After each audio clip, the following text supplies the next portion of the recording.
Demand और supply के अंदर जो बेसिक डिफरेंस है वो यहीं पे आएगा ना। तो मैं सीधा सा सवाल कर रहा हूँ, लॉ ऑफ डिमांड क्या कहता है? क्वांटिटी डिमांडेड और प्राइस क्या किस तरह एक दूसरे के रिलेशन में आते हैं, इनवर्सली या positively? Anjali, I am waiting. Demand कम sir, directly they are directly related? Sure Anjali? एक सेकंड। अच्छा, आप दिमाग लगाओ 1 second. Rahul Singh? Inversely. Price बढ़ेगा तो डिमांड घटेगी। हाँ, तो इनवर्सली रिलेटेड हो गया ना ये, इसको इनवर्स रिलेशन कहते हैं। Yes sir. Okay, when they are moving in the opposite direction they are inversely related, and when they are moving in the same direction they are directly related or positively related. Okay, तो law of supply जो है वो ये कहता है कि supply और price जो है वो पॉजिटिवली रिलेटेड है या डायरेक्टली रिलेटेड है, not like the demand which is inversely related to the price. तो इसका मतलब क्या हुआ डायरेक्टली रिलेशन का, कि अगर सपोज करो आप सप्लायर हो तो जितना ज्यादा प्राइस होगा आप उतना ज्यादा सप्लाई करना पसंद करोगे मार्केट के अंदर। If the price is high in the market you will get far more supply of that material in the market. इसका रीजन हमने पहले अभी जब इससे पहले सप्लाई वाला पार्ट पढ़ रहे थे तो हमें पता था कि कुछ लोग एक सर्टेन अमाउंट पे सप्लाई नहीं कर पाते बिकॉज उनका कॉस्ट ऑफ प्रोडक्शन ज्यादा है, और कुछ लोग उसी अमाउंट पे सप्लाई कर पाते हैं बिकॉज उनका कॉस्ट ऑफ प्रोडक्शन कम है और उनको एक नॉर्मल प्रॉफिट हो रहा है तो वो सप्लाई करते हैं। तो जैसे ही आपने प्राइस बढ़ाया तो वो लोग जो सप्लाई नहीं कर पा रहे थे अभी तक वो लोग भी मार्केट में घुस जाते हैं और सप्लाई करने लगते हैं, and that's why the quantity of supply always increases whenever the price rises. All right everyone, that's how it is directly related or positively related. अब हम लोग अगर इंडिविजुअल सप्लाई स्केड्यूल्स देखें तो से फॉर इंस्टेंस बेन स्टोर है, ice cream cons बनाता है, वो प्राइस पर कोन है $3, तो डेली क्वांटिटी वो सप्लाई कर रहा है 5। जैसे 2.50 हुआ 4 किया, फिर 2 हुआ उसने 3 किया, फिर 1.50 हुआ उसने 2 किया। क्यों कर रहा है? बिकॉज उसका जो प्रोडक्शन का खर्चा है वो ही नहीं निकल रहा, धीरे धीरे करके वो कम होता जा रहा है। ऑलराइट, तो सप्लाई भी उसी बेस पे करेगा जिस बेस पे उसका आपका प्राइस पर कोन होगा। ठीक है, से फॉर इंस्टेंस आप सपोज करो बाजार गए और आपके पास 10 रुपीज है और आपने डिमांड किया आइसक्रीम का, तो क्या आपको जो दुकान वाला है जो आइसक्रीम पार्लर खोल के बैठा है वो सारी चीजें आपको अवेलेबल कर देगा? ऑब्वियसली नहीं करेगा। 10 रुपीज में उसके पास सिर्फ 2 या 3 तरीके की आइसक्रीम होगी, आप उनमें से एक चूज करोगे और खरीद के खा लोगे। बाकी चीजें जो है वो आपको सप्लाई नहीं हो रही बिकॉज आपने जो प्राइस रखा है वो बहुत कम रखा है। आप जैसे जैसे प्राइस बढ़ाते जाओगे वैसे वैसे आपकी चॉइसेस बढ़ती जाएगी और उसका सप्लाई का एरिया बढ़ता जाएगा। Understood everyone? इसीलिए मैंने बोला था कि अपने माइक को ऑन रखो ताकि जब मैं बोलूं अंडरस्टूड एवरीवन तो आप लोग मेरे को रिप्लाई करो। Okay everyone? Yes yes sure. Sir. हाँ, नाउ दैट्स लाइक इट। तो ये उसका ग्राफ है, जैसे मैंने कहा था it just opposite to the demand curve, ऊपर की तरफ जा रहा है। जैसे जैसे प्राइस बढ़ती जाएगी वैसे वैसे सप्लाई बढ़ता जाएगा, ये आपको याद रखना है। अब मार्केट सप्लाई का स्केड्यूल जो हमने पढ़ा था वो वापस समझ लेते हैं। Market supply is the sum of all individual supplies at each possible price. जैसे मार्केट डिमांड स्केड्यूल था वैसे ही मार्केट सप्लाई स्केड्यूल है। मार्केट डिमांड में क्या था, सिर्फ एक कस्टमर से उठ के हम 2-3 कस्टमर की तरफ चले जाते हैं, या फिर हम पूरे मार्केट के कस्टमर्स की तरफ चले जाते हैं और वो किस तरह से, उनका क्या तरीका है डिमांड करने का, उस पर हम फोकस करते हैं। वैसे ही मार्केट सप्लाई के अंदर एक सप्लायर से निकल के हम 1, 2, 3, 4, 5 सप्लायर के पास जाएंगे और उनके कॉस्ट ऑफ प्रोडक्शन के अकॉर्डिंग वो कहाँ पे कितना सप्लाई कर पाते हैं उसके बेस पे मार्केट में कितना सप्लाई हो रहा है उसको समझते हैं। ठीक है, that is market supply schedule. मतलब सारे इंडिविजुअल सप्लाईज को जब आप सम अप कर दोगे, ऐड कर दोगे, तो जो सप्लाई आएगा उसको हम कहेंगे मार्केट सप्लाई। ठीक है, तो आइसक्रीम का मार्केट सप्लाई से फॉर इंस्टेंस अगर प्राइस पर कोन $50 करके रखा हुआ है तो बेन सप्लाई नहीं कर रहा और जेरी भी सप्लाई नहीं करेगा, तो मार्केट सप्लाई कितना हो गया? 0। क्यों नहीं सप्लाई करेंगे वो? Why they won't supply? Himanshi Mathur, अगर प्राइस पर कोन $50 है या हम सपोज कर लो यहाँ के हिसाब से मान ले ₹5 है, तो कोई बेन या कोई जेरी जो है जिसके पास आइस मार्ट है, जो आइस बनाता है, जो आइसक्रीम बना के सप्लाई करता है, वो क्यों नहीं सप्लाई करेगा ₹5 में? Himanshi Mathur please reply. I don't have this much of time, Himakshi Mathur. Switch on your mics, everyone, and ask everyone at the back to not make a noise. Yes, Ushan Khatri, why he will not supply? Why Ben and Jerry is not supplying at $50? $0.50 cents. हाँ बताओ. Ushan Khatri, I am asking you.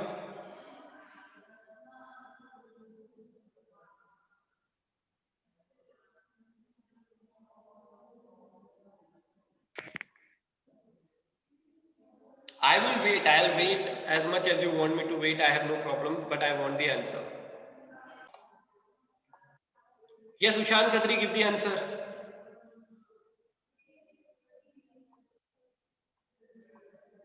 Ushan has raised his hand, but he is not able to speak, I think.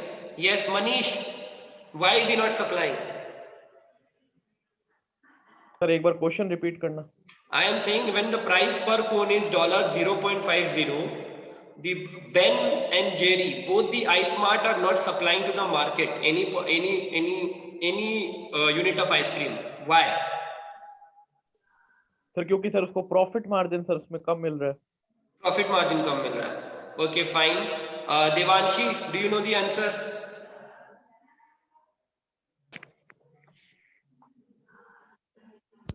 Sir उससे profit नहीं हो रहा होगा तभी वो supply नहीं कर रहा. Okay, what can be the other possible reaन? Let's go to the base of it. Vahini. Sir जो कॉस्ट सर ऑफ जो प्रोडक्शन कम है, उसका कॉस्ट ऑफ प्रोडक्शन ज्यादा है सेलिंग प्राइस से. बस प्रॉफिट तो बाद में आएगा. पहले अगर वो कॉस्ट ऑफ प्रोडक्शन को ही समअप नहीं कर पा रहा तो वो क्यों सप्लाई करेगा मार्केट के अंदर? That's the first thing. हम इतने देर से यही तो पढ़ रहे हैं. Why we have read demand beforehand? Because of this only ना, कि उसका कॉस्ट ऑफ प्रोडक्शन जो है अगर वो ज्यादा है, वो प्रोडक्शन का जो पैसा लग रहा है अगर वो ज्यादा है जितना मार्केट में जो रुपया दिया जा रहा है उससे, तो मार्केट में उस चीज को उतारेगा ही नहीं, वो सप्लाई करेगा ही नहीं जब तक उसके रेट पे नहीं आ जाता. एंड जो हम लोग डिमांड स्केड्यूल और सप्लाई स्केड्यूल को एक साथ मिला देंगे, तो अगर मार्केट के अंदर सपोज करो $0.50 पे डिमांड कर रहे हो आप और आपको कोई चीज नहीं मिल रही, तो क्या होगा? मार्केट क्या करेगा? मार्केट उसका पैसा बढ़ाएगा ताकि उनको सप्लाई तो हो. सप्लाई के बिना काम कैसे चलेगा? तो जैसे ही वो बढ़ाएगा वैसे ही कोई ना कोई एंट्री कर लेगा मार्केट के अंदर. This is how we reach the equilibrium point. ये डिमांड और सप्लाई दोनों एक दूसरे को पुश और पुल करते रहते हैं to let us go to the equilibrium point, that is market equilibrium point. ठीक है एवरीवन?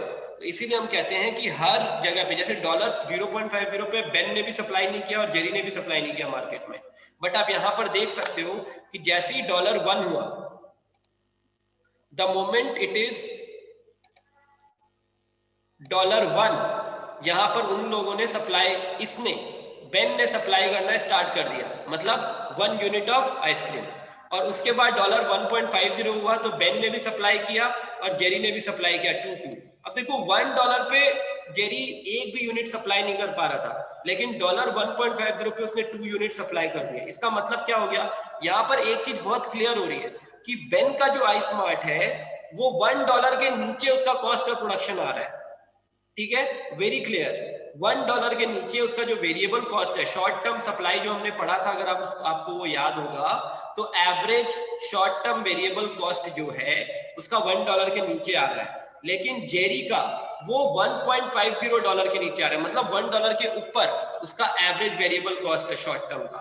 दैट्स वाई वो $1 पे एक यूनिट भी नहीं निकाल रहा मार्केट में, लेकिन $1.50 पे बेन के बराबर यूनिट मार्केट में निकाल रहा है, जो कि है 4 यूनिट, क्योंकि यहाँ पे उसको एक नॉर्मल प्रॉफिट हो रहा है, उसका कॉस्ट ऑफ प्रोडक्शन कवर हो रहा है, एवरेज वेरिएबल कॉस्ट उसका प्रोडक्शन का जो है वो कवर हो रहा है. लेकिन जैसे ही $2 हुआ, यहाँ पर 3 है बेन का और जेरी ने मार्केट में 4 निकाल दिए.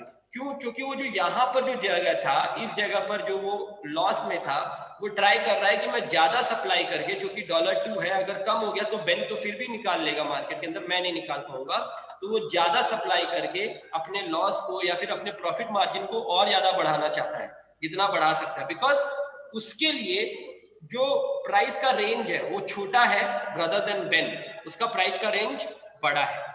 ऑलराइट एवरीवन, समझ आ गई बात? किसी को समझ नहीं आई तो पूछ लो एक बार प्लीज.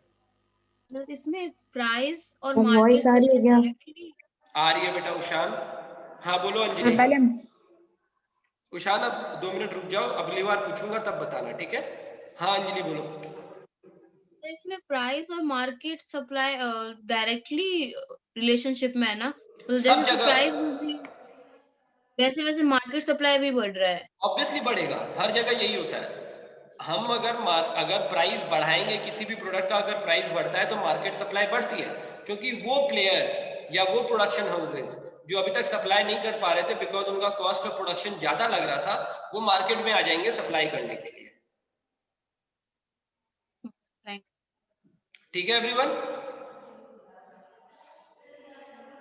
चलो अब आगे बढ़ते हैं। मार्केट सप्लाई कर्व कैसा होता है? ऑल सेलर्स का ये देख लो, सेम टू सेम जैसे वो वाला कर्व था वैसे ही ये है, बस यहाँ पे सम अप हो जाएगा, ऐड करते जाएंगे हम जितने भी मार्केट में सप्लायर्स हैं एग्जैक्ट प्रोडक्ट के, उन सबकी सप्लाई को हम plus plus plus plus plus plus sum up कर देंगे, और फिर उसके बाद पर डॉलर पे या पर रुपी पे वो कैसे बढ़ रहा है ऊपर, उसके हिसाब से हम एक कर्व बना देंगे which will always be upward sloping, like the curve of demand is downward sloping, the curve of supply is upward sloping. ठीक है, ये याद रखना एवरीवन।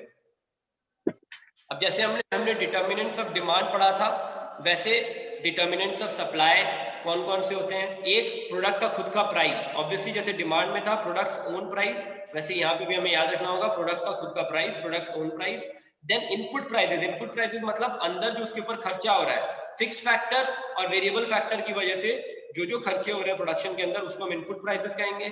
देन टेक्नोलॉजी, टेक्नोलॉजी जो एडवांसमेंट होती है, कभी एडवांसमेंट हो जाती है, हो सकता है कभी कभी टेक्नोलॉजी खराब हो जाती है, तो जो भी है पुरानी टेक्नोलॉजी होगी तो पूरा का पूरा प्रोडक्ट जो है मार्केट से चला जाएगा, तो टेक्नोलॉजी बहुत इंपॉर्टेंट डिटर्मिनेंट है एक सप्लाई का।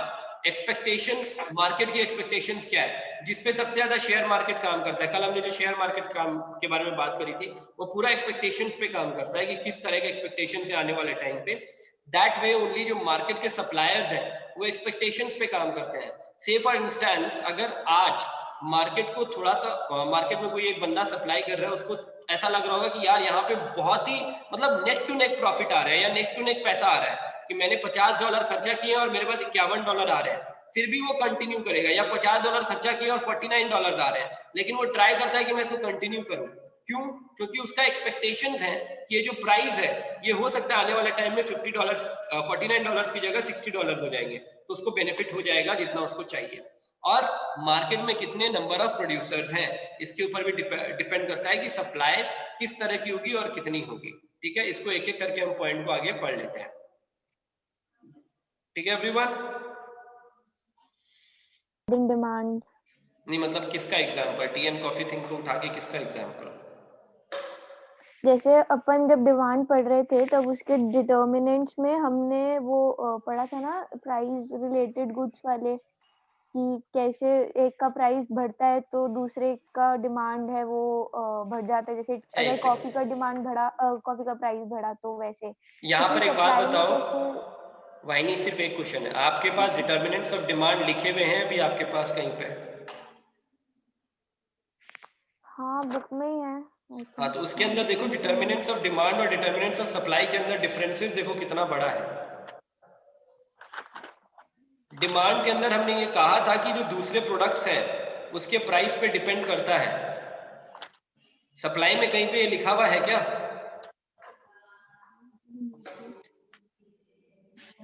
इसमें ये जो डिटर्मिनेंट्स ऑफ डिमांड है उसमें है own price of commodity, price of related good, income of the consumer, taste and preferences and expectations. ठीक है, तो अब यहाँ पर देखो आप ये supply- ध्यान, एक सेकंड रुको, अब यहाँ पर आप ध्यान रखाओ कि जो प्राइस ऑफ रिलेटेड गुड्स जो लिखा हुआ है, जो इसकी वजह से टी और कॉफी एक साथ आ गए, substitute goods and complementary goods वाला एग्जांपल आ गया, डिटर्मिनेंट्स ऑफ सप्लाई में है क्या वैसा कुछ?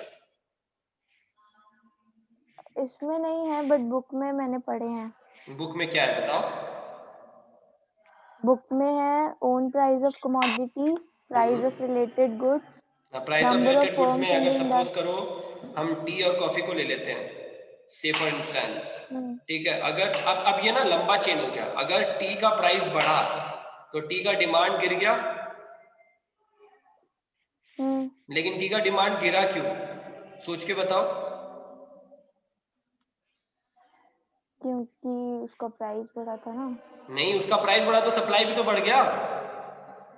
हाँ, सप्लाई तो बढ़ गया। तो जब सप्लाई ज्यादा हो जाता है डिमांड से तो क्या होता है फिर? दिमाग लगाओ फिर क्या होता है। डिमांड से ज्यादा सप्लाई। हाँ, अगर डिमांड से ज्यादा सप्लाई हो जाएगा तो क्या होगा? तो वो सेल Price नहीं बढ़ होगा ना। जाएगी। हैं बताओ प्राइस बताओ। गिरेगा। तो वापिस प्राइस गिरेगा। हाँ जैसी प्राइस गिरेगा वापिस प्राइस सप्लाई कम हो गिरेगा तो जाएगा। डिमांड बढ़ेगा। प्राइस गिर जाएगा। ऑब्वियसली, तभी तो आप मार्केट प्राइस गिरेगा तो इक्विलिब्रियम पॉइंट डिमांड पे बढ़ेगा। पहुंचोगे।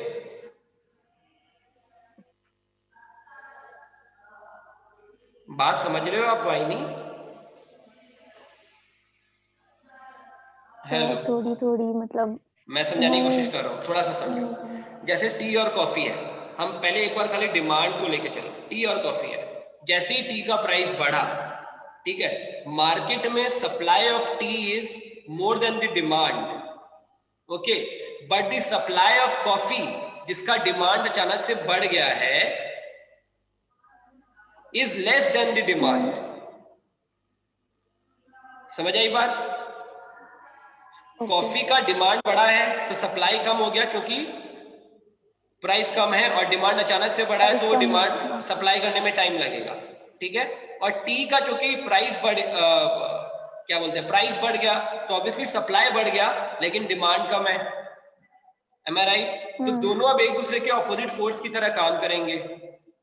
तो जब ये दोनों ऑपोजिट फोर्स में काम करेंगे तो क्या होगा, वापस एक इक्विलिब्रियम सेट हो जाएगा मार्केट के अंदर, जिसके अंदर demand of tea and demand of coffee will again come to a position जहां से सप्लाई जो है वो मैनेज हो जाएगा दोनों का बराबर पॉइंट पे। That's how the market runs. इसलिए तो मार्केट इक्विलिब्रियम पॉइंट आता है मार्केट के अंदर। ओके ठीक है, तो चलो आगे पढ़ते हैं हम लोग प्रोडक्ट्स ओन प्राइस से। डिटर्मिनेंट ऑफ सप्लाई के अंदर पहला क्या है, प्रोडक्ट का खुद का price, market price. There exist a direct relationship between price and quantity supply. ये हमने अभी थोड़ी देर पहले पढ़ा था कि अगर प्राइस बढ़ेगा तो क्वांटिटी सप्लाई भी बढ़ जाएगा। तो बस इसके अंदर आगे और पढ़ने की जरूरत नहीं है, और ग्राफ वैसा का वैसा ही है। Now change in quantity supplied और चेंज इन सप्लाई में क्या फर्क है? We have already read that, जो कि क्वांटिटी डिमांडेड और चेंज इन डिमांड में जो फर्क था वो का वही फर्क है क्वांटिटी सप्लाइड और चेंज इन सप्लाई में। अगर प्रोडक्ट के खुद के प्राइस की वजह से वो अपने ही ग्राफ पे ऊपर नीचे करता है उसके सप्लाई का, कि कभी सप्लाई कम है कभी सप्लाई ज्यादा है, तो that is because of the price factor and that is called change in quantity supplied. लेकिन अगर नॉन प्राइस फैक्टर्स की वजह से बाकी जितने भी फैक्टर्स हैं, technology, price of related goods, और जो भी है मार्केट के अंदर जो भी चीज हो रही है, गवर्नमेंट ने कोई एक्शन लिया, जितने भी चीजें फैक्टर्स हैं, उसकी वजह से जो लेफ्ट या राइट में शिफ्ट होता है, अगर वो हो रहा है तो that is called change in supply, जिसके अंदर जो ग्राफ है वो लेफ्ट या राइट में शिफ्ट हो जाएगा। वो अपने ही जगह पर ऊपर नीचे, डाउन अप डाउन नहीं करेगा, वो लेफ्ट या राइट में शिफ्ट होगा। ठीक है एवरीवन? लाइकवाइज यहाँ पर देखो चेंज इन क्वांटिटी सप्लाइड कैसे दिखा रहा है, $2 है, इतना क्वांटिटी सप्लाई हो रहा है, this is the supply of the quantity, ठीक है, इतना क्वांटिटी सप्लाई हो रहा है, ये रहा 3 यूनिट्स, ठीक है। अब अगर यही $2 को अगर हम लोग $1 कर देंगे तो सप्लाई क्या होगा, सप्लाई गिर जाएगा। अब सप्लाई कितना हो रहा है, अब सप्लाई हो रहा है 1 यूनिट। Why? Because $2 पे there are 2 or 3 people who are supplying, लेकिन $1 पे there is only 1 person or 2 person who are supplying. Reason being उसका cost of production जो है वो $1 से नीचे होगा, बाकियों का cost of production $1 से ऊपर होगा, that's why। अब अगर हम लोग इसी चीज को आगे जाए, चेंज इन क्वांटिटी सप्लाइड क्या होगा, cost by change in price, ये हमें पता चल गया। अब चेंज इन सप्लाई क्या है, $2 के ऊपर ये आ गया आपका चेंज इन सप्लाई। अब यहां पर हमें क्या याद रखना हुआ है कि चेंज इन सप्लाई के अंदर प्राइस फैक्टर नहीं होता, फैक्टर क्या होता है, दूसरी चीजें फैक्टर करती है। तो अगर आपकी दूसरी चीजें फैक्टर कर रही है तो प्राइस हम सेम रख रहे हैं, ठीक है, let's take the price same, $2 ही रहेगा, बट चेंज इन सप्लाई की वजह से क्या हो रहा है, राइटवर्ड शिफ्ट हो रहा है पूरा का पूरा, ठीक है, क्वांटिटी 6 हो गई। अब ये कौन कौन से रीजन की वजह से हो सकता है जो क्वांटिटी ऐसे अचानक से शिफ्ट हो जाए? Palak, what should be the answer of it? Quantity अचानक से किस वजह से शिफ्ट हो रही है जबकि प्राइस तो चेंज हुआ ही नहीं और सप्लाई बढ़ गई मार्केट के अंदर, ऐसा क्यों हुआ?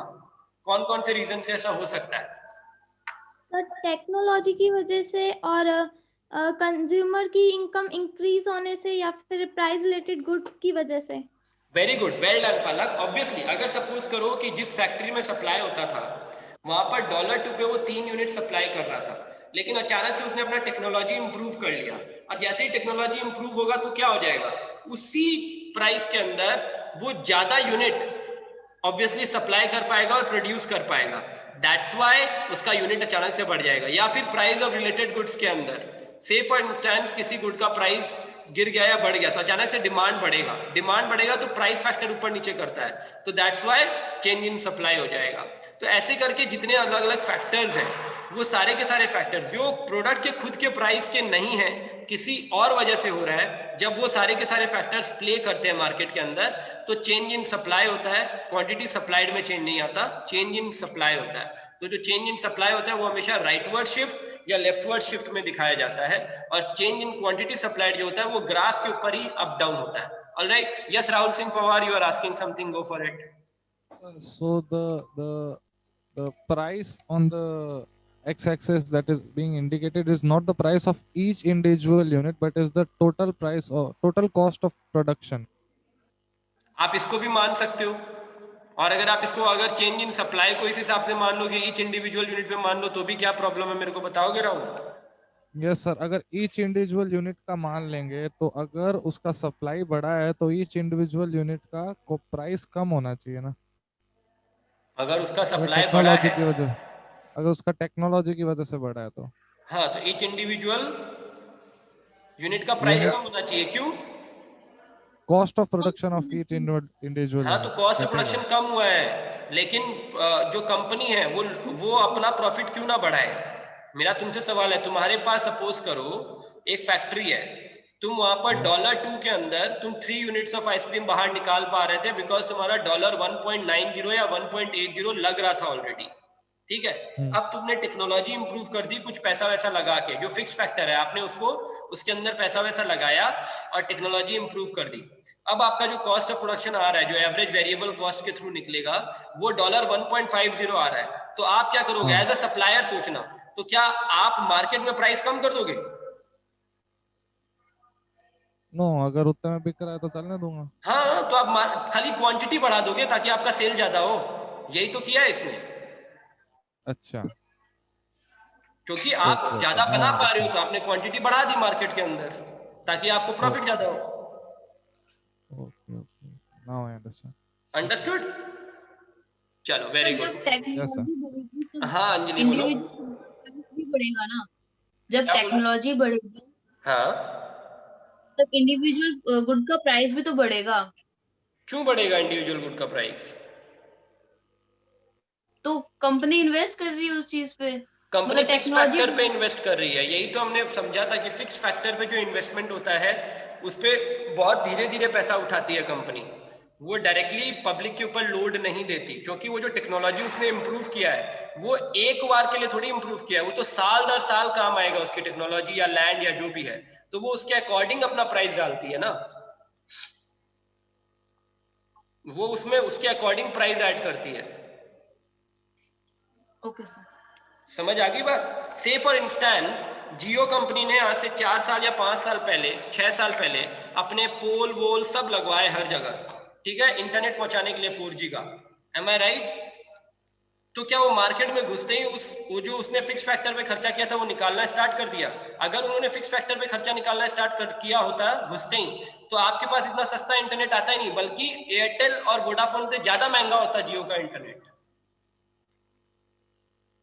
अब कमा रहा है। Okay, done. समझ आ गई बात? तो उसने क्या किया, उसने उल्टा काम किया, उसने क्या कि मैं सस्ते में दूंगा, लेकिन अपना जो लॉन्ग टर्म में मैं पैसा निकालूंगा, जो मैंने इन्वेस्टमेंट किया है वो इन्वेस्टमेंट का पैसा मैं लॉन्ग टर्म में निकालूंगा, पर पर्सन से मैं सिर्फ इतने रुपए चाहिए मुझे मेरे फिक्स्ड कॉस्ट के, बाकी वेरिएबल कॉस्ट मेरा निकलता रहना चाहिए, उससे ज्यादा निकलना चाहिए। तो अब वो क्या हो गया, वो 4 साल हो गए, 5 साल हो गए, वो ऑलरेडी प्रॉफिट में है, उसका फिक्स फैक्टर निकल गया, इसीलिए अब वो जा रहा है 5G के ऊपर। अब 5G के ऊपर प्रोडक्शन के लिए उसको खर्चा करना पड़ेगा, फिक्स फैक्टर पे बहुत लंबा खर्चा होगा उसका, फिर वो हमें वो सस्ते में देगा और फिर उसको बाद में महंगा। बाकी कंपनियों से सस्ते में देगा, 4G से महंगा होगा वो, क्योंकि 4G उसको चलाना पड़ेगा अभी तक। अगर उसको 4G पे जो उसने खर्चा किया है उसको अभी तक और 10 साल चलाएगा, 5-6 साल चलाएगा, तो उसका जो बोलते हैं ना एक प्रॉपर प्रॉफिट आएगा, सुपर नॉर्मल प्रॉफिट जिसे हम कहते हैं, जो कि फिक्स फैक्टर का भी खर्चा पूरा निकाल देगा और उससे ज्यादा प्रॉफिट आएगा उसका। और 5G को वो साइमल्टेनियसली रन करेगा, दूसरे कंपनी से कम दाम में देगा, लेकिन 5G इंडिया में वही देगा सबसे पहले। That's what is the plan of Jio. Okay, ये बात समझ आ गई यहाँ पे? Everyone, have you all understood? Please raise your hand. Yes, sir. Please raise your hand, everyone. Okay, fine. तो हम लोग आज की क्लास यहीं पर रुकेंगे। This is the place where I'll stop it. Why? Because अभी 2 मिनट बाकी और इसके आगे हम लोग कराएंगे। तो जैसे हम लोग डिस्कशन कर रहे हैं प्रैक्टिकल एग्जांपल्स लेके, जिसकी वजह से मजा आ रहा है, वो हम लोग नहीं ले पाएंगे हड़बड़ी में, मैं कुछ भी कराऊंगा तो। So that's why we will go like this only with practical examples। और आपके दिमाग में अगर रिसेंट किसी भी चीज को लेके कोई भी क्वेश्चन आता है, feel free to ask, because that is what only will make this class interesting always. Okay, everyone? So here we will stop and we'll continue again tomorrow at the same time, same place. Meet again. Bye bye. Take care. Jai Shri Krishna, everyone. It was great teaching you all and learning from you all. Jai Shri Krishna.